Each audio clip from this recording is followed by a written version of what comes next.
Hello everyone, Johnny Hurricane here from GamersHeroes.com, and why don't you sit back, relax, and let me tell you about God Eater 3. A review copy was provided by the publisher, and I am not putting up any video past the very start of Chapter 3 to avoid any story spoilers. At the start of the game, you are very young. You don't have a name, you don't get to create a character right away. Instead, you are shown becoming a God Eater. You get your God arc, and you become one of the age members. After that, you are able to create your older character. You can change your hair, your eye color, things like that. Male or female, either way. You also get to name yourself. There's a lot of options here, and for people who like accessories, those are here as well. I'm a pretty generic guy, so I just changed my hair color, my eye color, things like that. After that, you start to learn about the Aragami, which are the enemies you will be mostly fighting, and the Ash. The Ash is basically this substance out in the world that will kill humans if they stay out too long. It will also consume Aragami if it runs into them, and there are also Ash Aragami. I know it might sound like a lot, but actually it's really simple once you get into the game. The other big thing to note is that you are a member of Age, and as such you can use a God Arc, which has a God Eater on it. The God Eater can consume energy from the Aragami to power the user up, or it can consume the Aragami and get materials from them. So you and your fellow Age members are basically treated as weapons, not as humans. You're thrown out over and over into this ash to fight Aragami for who knows how long before you actually started the game, and then for about an hour in the main campaign. But as I'm sure you could have guessed, that doesn't last forever. After a heavy attack to your base, the higher-ups, the guys that basically used you and your team as weapons, they abandon base, and they just leave you out to fend for yourself, and leave the people that are in the base, the other Age units, they just leave them to die. While you're out fighting and trying to figure out a plan, another group of people come and help out the people inside your base that was under attack.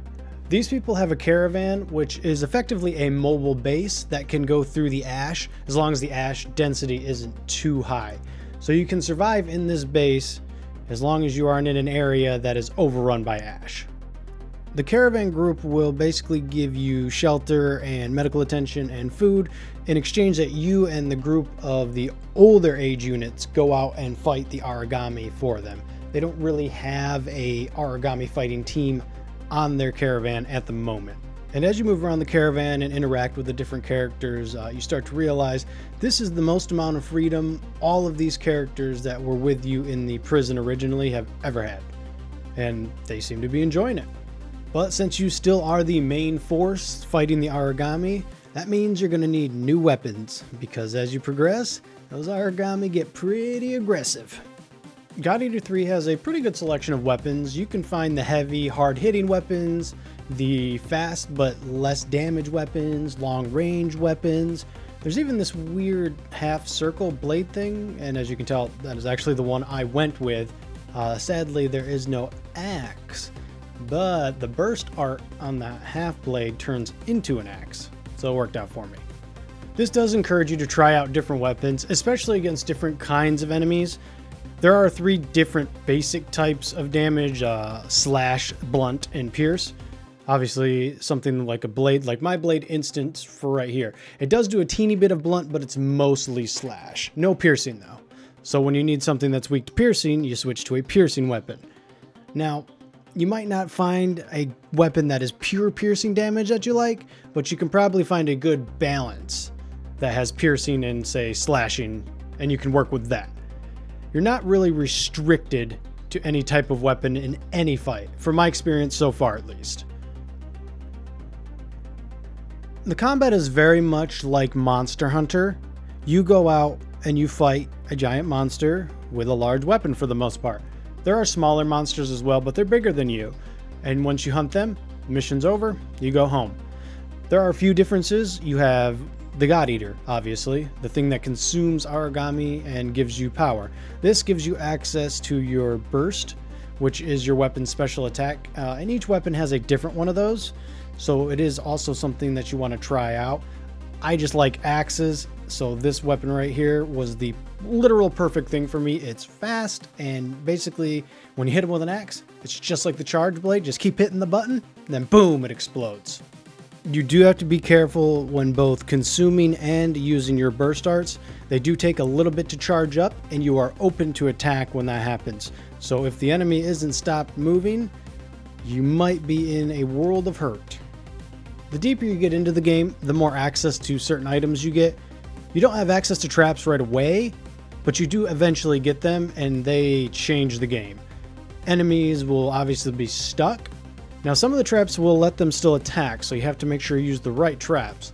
But when they're in the right trap, it's just a wide open attack, and it feels great to land a full burst on any enemy. You can also set it up so your ally AI partners have certain specs on their weapons.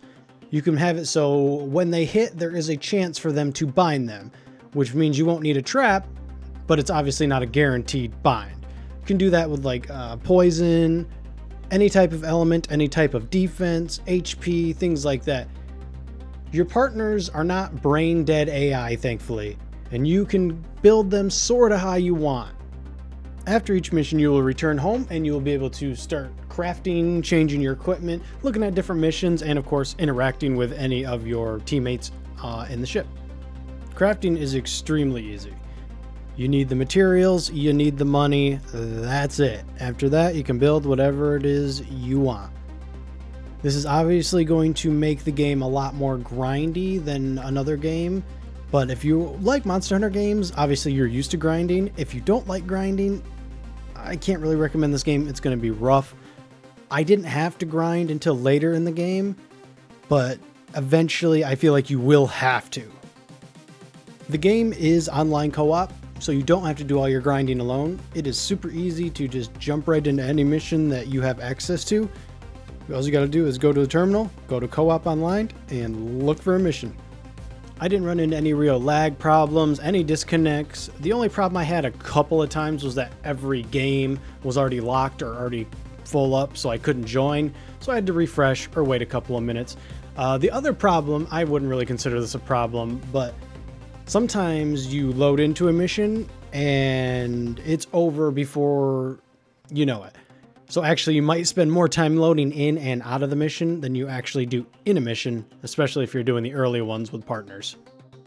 I did have a few problems with the game. The lock-on camera in particular is very hit and miss. If the enemies are too fast, it's almost like the camera has a hard time staying locked on. It doesn't happen every time, but certain enemies actually teleport, and that makes it really rough. And another thing is I can't lock in with my gun. So most of the time, I actually don't use the lock-on. I just run around and auto-attack and do my combos without being locked on. Another problem I had, especially early in the game, is that you retread the same ground a lot, and the areas aren't very big, so there's not a ton to see. As you progress, obviously it gets better and better, but there still is a very limited amount of maps for you to fight on. One last thing I want to mention before we wrap this up. The game has an English dub and a Japanese dub with English subs.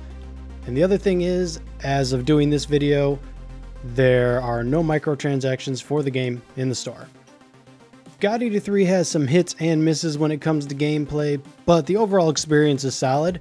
Anyone who likes the Monster Hunter type of gameplay, where you get in there and generally fight a few smaller creatures and then one really large creature, I think you'll have a good time here.